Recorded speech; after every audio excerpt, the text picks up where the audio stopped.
Istanbul is the most strategically important city in the world. It is at the crossroads of the sea route between the Black Sea and the Mediterranean, and the shortest land route between Europe and Asia. The city center is surrounded on three sides by water. To the north is a natural harbor called the Golden Horn, with access to the Bosporus Strait to the east, linking the Black Sea to the Sea of Marmara and Mediterranean Sea through the Dardanelles to the south. The geography makes the city very easy to defend by land, while also being able to guard the strategic waterway. The city was founded by the ancient Greeks in 657 BCE, giving it the name Byzantium, beginning a long history of etymological confusion, where even the historical time periods where one name was used over the other is contentious. Because of location, the city controlled trade from the Black Sea, and it became a prosperous part of the Roman Empire. Guarding the empire's borders in both Europe and Asia was difficult from Rome, and so in 330 CE, Emperor Constantine moved the capital to Byzantium with easy access to both fronts. The empire was split into a Latin West centered on Rome, and a Greek East centered on the newly named Constantinople. But in 476, the Western Roman Empire fell to invading armies. The Eastern Roman Empire remained strong though, and it's often called the Byzantine Empire by historians, even if the capital was called Constantinople, not Byzantium, and the citizens considered themselves Romans, even if they spoke Greek. About 60 years later, during the reign of Justinian, the Hagia Sophia was constructed, and much of the old Western Roman Empire, including Rome, was reconquered. In 1054, Christendom was split between the Latin Catholics centered on the Pope in Rome and the Eastern Orthodox, with a patriarch appointed by the emperor in Constantinople. 50 years later, the Byzantine Empire, weakened by centuries of Muslim invasions, asked the West for help to retake the lost lands. The Pope saw opportunity to unite Christianity in the wake of the schism and launched the first of many crusades. The Crusaders spent a considerable amount of time attacking the Byzantine Empire they set out to defend, and instead of returning lost lands, set up new Latin kingdoms in the Levant. The Fourth Crusade, through a hilarious chain of events, ended with the Crusaders conquering Constantinople in 1204. They set up a Latin empire, with Constantinople as its capital. The city was eventually recaptured by the Byzantines in 1261,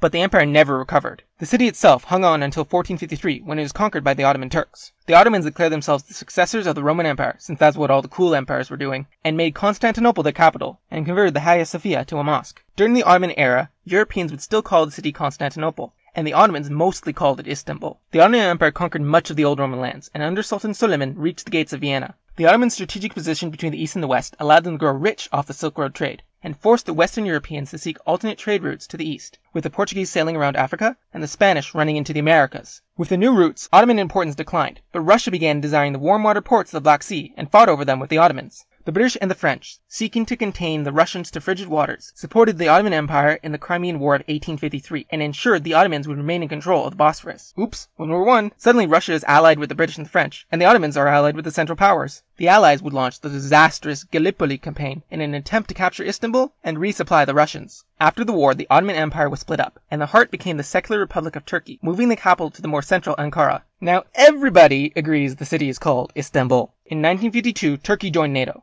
giving the alliance control of the Bosphorus and a member uncomfortably close to the Soviet Union. Istanbul today is a city of 14 million people, long since expanding beyond its historic center and onto both shores of the Bosphorus, with many bridges and tunnels for road and rail links between the continents. The Bosphorus is one of the busiest waterways in the world. The Cold War is over now, but Istanbul watches the mouth of the Bosphorus in case Russia ever decides to get the band back together for a Soviet reunion. If you want more information about the history covered, here are some videos by Extra Credits and Crash Course. If you like this video, you might like my video about the geography of the San Francisco Bay Area. Thanks for watching!